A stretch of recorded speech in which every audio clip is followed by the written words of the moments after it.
Hello there, ladies and gentlemen, and in today's video we will be reviewing the Forgotten Realms campaign guide for Dungeons & Dragons 4th edition, but is very useful for all other editions of Dungeons & Dragons. Now, for Dungeons & Dragons 5th edition, Wizards of the Coast has released the Swords Coast Adventurer's Guide, which only discusses this portion here of the map of Faerun. And though it contains a lot of really interesting and useful information that in practice I've put into effect in my own games, it doesn't really elaborate on things and seems to miss a lot of the marks that you want, for example. Now, this video is actually sort of inspired by one of my best friends who has recently started DMing for a group of university students. And when I asked him about his setting and where he set his games, the only thing he could really tell me was that he set them in Faerun, and that's it. Now, I assume that the reason he set his games in Faerun is because when he's played in my games, that's where I set mine, and that's the area or the map that he's most familiar with, which there's nothing wrong with that.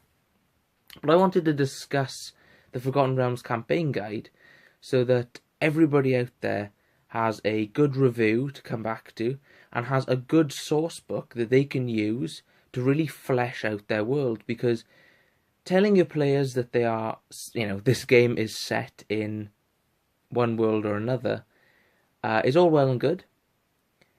However, if it's not fleshed out enough, then that really comes across in the story and the narrative. If you can't describe what's in a certain city, all cities will end up sounding very similar. So this is a great book for new DMs and experienced DMs to get started in fleshing out that world. Now, this book comes with this absolutely beautiful map. I think everyone should just take a moment to just admire this map right here. What's also great about this map of Faerun is I instantly recognise certain names on there just from reading the Sword Coast Adventurer's Guide. You can see here we have Thay up in the top corner over there. There's also Chult from, I believe, Tomb of Annihilation down here. Up here we have Waterdeep, where there's Undermountain. So I'm recognising a lot of areas here, which to me says one very important thing, and that is that this is very well labelled. It marks off a lot of the most important areas that you're going to use and you're going to need. Sure, not as in, not in as much detail as, say, the Sword Coast does. Gives you a lot more information about that specific area. However, that's to be expected. For a book covering an entire continent, it gives you a lot of information about that continent, and the map is absolutely fantastic. Into the actual book, you can see that we've got this really handy contents page. And I say that it's really handy because this book contains a lot of information, some of which will be useful to you, some of which just won't. So there are 7 chapters in this book. One thing that I really love, and I'll go into each chapter individually and talk a little bit about them, is it gives you a starting town. The town of Loudwater, which is located within the Sword Coast. So if you have purchased and read through the Sword Coast's Adventurer's Guide, you'll have a lot of information around that area to begin with, and Loudwater fits in perfectly with that. So what it does is it gives you a starting town, some interesting, key personalities and little bits of information about that. But it also gives you some adventures in and around that town, which is really, really interesting. And is a great deal of fun, which means that you can introduce this town during your games, not just, as just say, hey, here's a little bit of information about this random town that I read up about in a book. So that's really good and a nice little touch. Then talks about adventuring, and in general. This book is set in the years 1479 DR. Now, depending on how accurately you keep track of time, this is going to be to various degrees of usefulness for you. You might set your world in several hundred years after this, in which case some bits of information here might not be useful in the slightest. However, if you're like me and you have no real knowledge of the time and the dates in your adventuring world because you just haven't been bothered to keep track of it, then this is going to give you some information about travelling in the world, the history, treasures, all that kind of thing. So this is a really interesting chapter to take a look at. Additionally, here we have magic, the most important being the spell plague, which is a massive, devastating effect that happened about 100 years prior to where this book sets its scene. So it gives a lot of different information about portals, the Fae, that kind of stuff that I feel is really useful to all DMs. Additionally, we've got the cosmology, talking about two of my favourite places, which is the Feywilds and the Shadowfell. Really great places to throw your adventurers into. Somewhat less useful, in my opinion, is the Pantheon, which talks a lot about the main sort of gods that you have. Now, I say that this is less useful because the content found here can very easily be found online and in a lot more information talking about different adventures that these creatures take place in. However, what's really interesting here is that I'm noticing, you've got your key sort of deities like Lolth. So they might not be talking, it doesn't talk just about sort of like the good deities that maybe a cleric would worship. It talks about other deities that may be threatening the realms as well. So that's really interesting.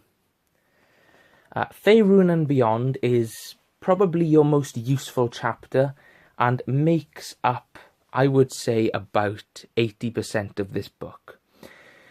What this does is it talks about the land in Faerun, but it also talks about areas outside of Faerun.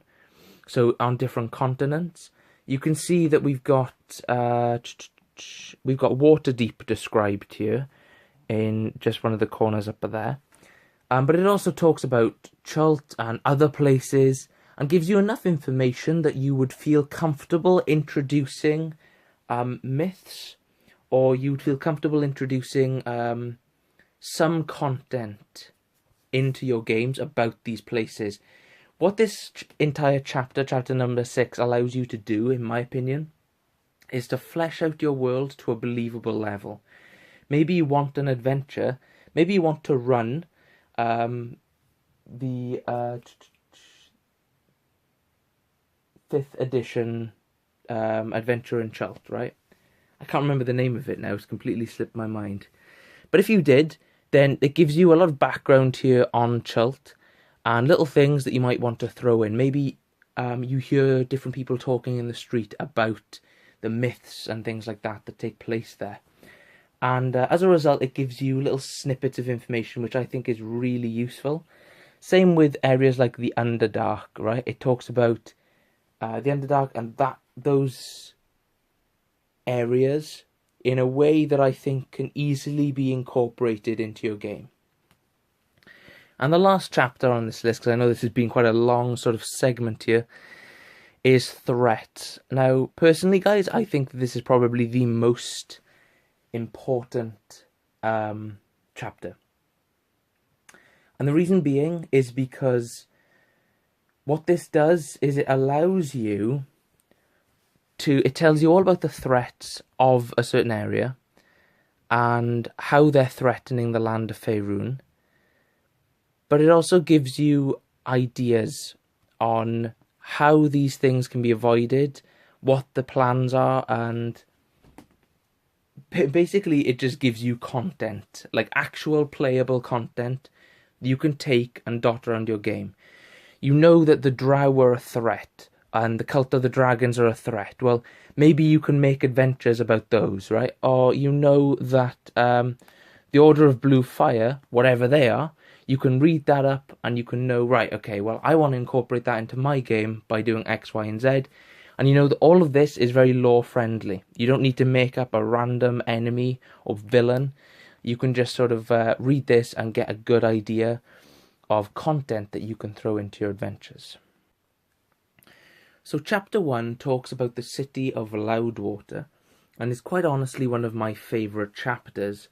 I believe that every adventure should incorporate a really detailed, fleshed out beginning town for the players, and Loudwater offers that.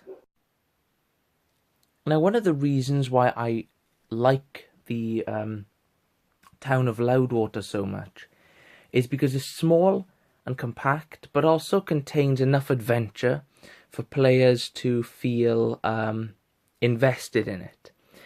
By that I mean, there's a right away when you start reading about the town of Loudwater, it talks about a raid on the village by a group of goblins and how that fits in with a larger threat.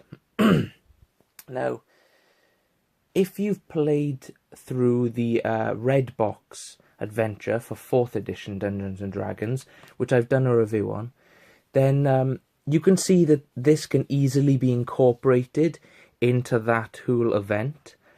You can have your players continue their journey to this town of Loudwater, and then another tribe of goblins who found out about the death and destruction in that temple came to attack the players and get revenge. It's very easy to tie into certain things.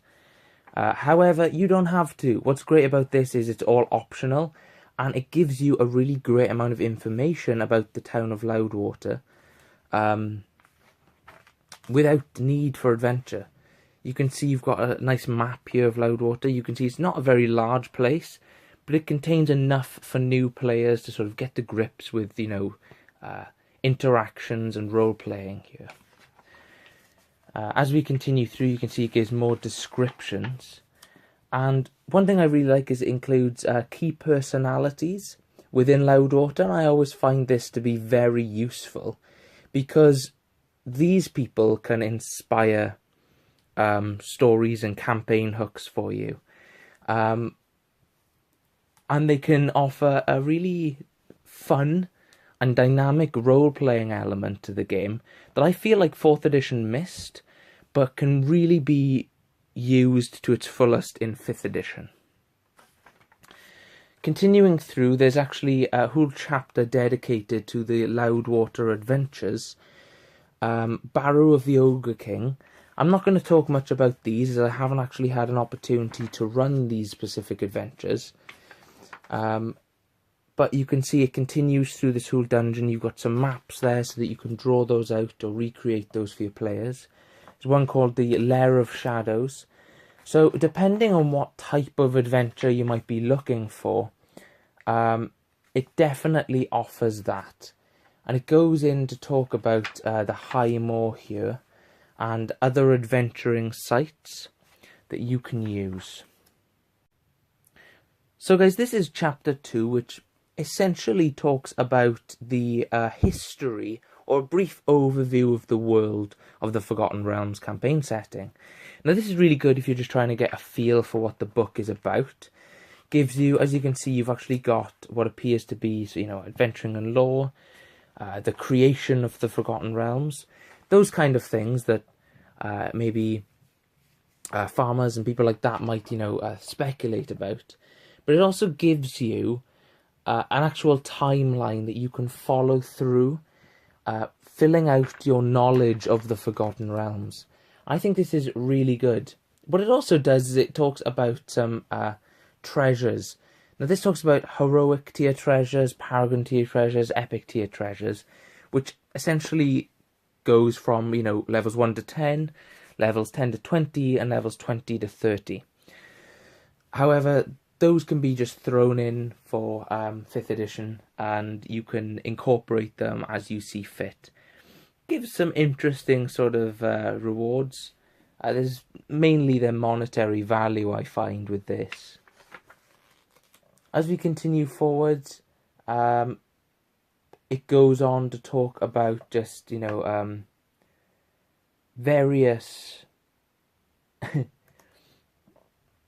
various forms of addressing, racial and collective terms, little things that I think you can slip in to flesh out your world. These are things that would change how you role played. It's a bit weird to explain, but this talks about terms that people would use in Faerun to describe certain things. So if you wanted to describe, let's see here. If you wanted to describe a halfling, you might call them sort of a quick folk instead of actually saying halfling.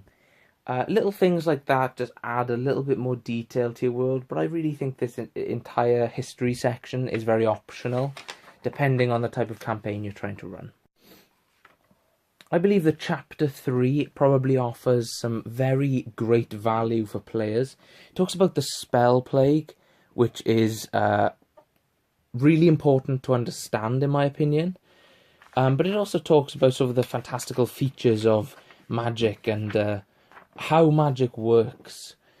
Talks about spell plague and the effects that it had, the effects on creatures and the land and that kind of thing. But it goes on to talk about, fae sites, mythals, portals. I think that's really, I think that's an interesting sort of chapter, as well as magical items and storied items and things. You can see it gives some examples of certain things and actually gives you some stats for them as well, which I think that's really interesting because you can base campaigns around these items if you'd like, and having stat blocks for certain items that have this interesting lore and backstory for is always a lot of fun, and I find is a really great treat as a DM. This is a particularly interesting chapter, if just for speculation and backstory. It talks about the cosmos outside of Toril. You can see here it has a lot of information to share and to talk about. If we look at, say, the Deep Wilds, for example, it gives a brief description of it, its alignment, the connections that it has, and the primary residents. So it talks about gods and goddesses and that kind of thing. For example, you have the Demon Web Pits, obviously residents to the greater goddess Lolth. So that really is continued throughout the chapter, talking about different features. We have the elemental chaos here, the Shadowfell, and it gives background and information, including what I think is very good, travel to and from them and how they're connected. This sort of chapter here is really good. However, Wizards of the Coast has released other books talking in more detail about travelling between them, which I'll probably discuss in a later video. So we have the Pantheons of Dungeons and Dragons here, and what this also covers is not just the greater gods, but the gods and also the archdevils as well. So these are sort of campaign-ending villains, as well as really interesting sort of deities that your players might decide to worship. Gives you a little bit of information about them. I think this is also their symbols as well, which is interesting and good to know. And it talks a little bit about their history and their information that you need to know. It doesn't go into too much detail about each one, but I don't really think that it needs to. Same when it talks about archdevils and different sort of deities and things. It talks about devil worship. And then what we get is this huge page right here, which basically it gives stat blocks for all of them, right? So it gives you the name, their alignment, gender, their sphere, so they, like the sphere of influence, domination, priests, and adjectives. And then we move on to Chapter 6. Chapter 6 is, as I said, probably the bulk of this book. So it's Faerun and beyond. So this just goes into information about different places and different areas. I think if the best way to use this chapter, in my opinion, guys, is just to look at it and to decide, actually, that place sounds really interesting. I'd like to feature that in my campaign. Now, what's really interesting is some of them actually talk about history checks and things. For example, you might have to run a history check to see if you know about this area. Because of the sheer amount of content within this chapter, it's best to just sort of move through this one really quickly. But I will say that, for example, it does give you some maps where it can. And they often relate back to the map of Faerun in general. You can see here, as I've talked many times about Chult, there's Chult there, and it gives you some background and information. You can see that some areas have a lot more information than others. Chult is dedicated to a few pages here. And I think this is information that you can literally have your players discover, right? For example, Cormier, I probably butchered that name, but okay. You can see that players can roll streetwise checks, or I would consider maybe investigation checks or persuasion checks to see if they can find out information about this place. And they can discover various bits of information about this land, which is really interesting and useful. It also gives you plots and adventure sites, which I'm a huge fan of adventure sites, because everyone looks for interesting places to run your adventure or to feature in your campaigns. So this is a really interesting sort of segment here that talks a little bit about a few of them. Daylands talks about the lore, then goes into specific details about different areas of them, and then again plots and adventure sites, and it repeats this process throughout this entire segment. You can see I'm skipping whole bunches of pages here, and we still haven't gotten to the end of this chapter. Let's see if we can skip towards the end here. You can see the amount of content that this chapter contains is insane. This is a lot of reading here, and that's my biggest fault with this chapter, is that there's a lot of reading about places that you might not wish to feature in your campaign. However, guys, if you are genuinely interested in the lore of Faerun, or you wish to feature Faerun as a place for your players to explore, I highly recommend this book because of the amount of detail it goes into. It puts the Sword Coast Adventurer's Guide to shame. Continuing through here. There we are. You can actually see how much detail this goes into here. You can see all these pages are from the book, from this chapter. So a huge section of this book is dedicated to Faerun and the lands beyond, and it gives you a lot of information that you'll find useful if you're interested in that content. And last but not least, guys, we are into my favourite chapter, which is the Threats of Faern. Now, this is absolutely great, right? It talks about different NPCs and things that you can have in here. It also gives you some new creatures and things, right? What I like, say we take the Church of Bane. Move that over a little bit. There, I'd say we take the Church of Bane. It asks you to make history and religion checks to see how much information you can find out about it, or you might know about it. But it then talks about the organisation as a whole, talking about the headquarters, the hierarchy, and the members of this cult. And I think that this information here is just enough to pique your interest, and just enough to provide content for your players. You know, the Church of Bane might be mentioned in an adventure, and you might wish to discuss. You know, your players might want to find out if they've heard about them before. Well, if they succeed at these checks, they find out certain bits of information there, which is a lot of fun. You can see it talks about a bunch of different ones. It talks about the drow here. For example, with the drow, because there's so much more information about them, it goes all the way through the drow lore into religion checks and history checks to see what they know. But it also talks about drow culture. And this is just general information for the DM that the DM might share. We've got some nice artwork as well. Going into Dragoloth and stat blocks for these sort of creatures here, which I love. I love it when it includes information about creatures and stat blocks for these threats. I mean, they're threats, so you should definitely have information on how to play them and run them. What's interesting here is that you've actually got sort of not just tactics and things, but you've also got encounters. So actual runnable encounters that you might have here. If you encounter the drow, for example, right? So this is a level 14 encounter, tells the amount of XP, and it tells you what is actually featured in this encounter, which is fantastic. Now this sort of content continues throughout this chapter, and it's quite a lengthy chapter.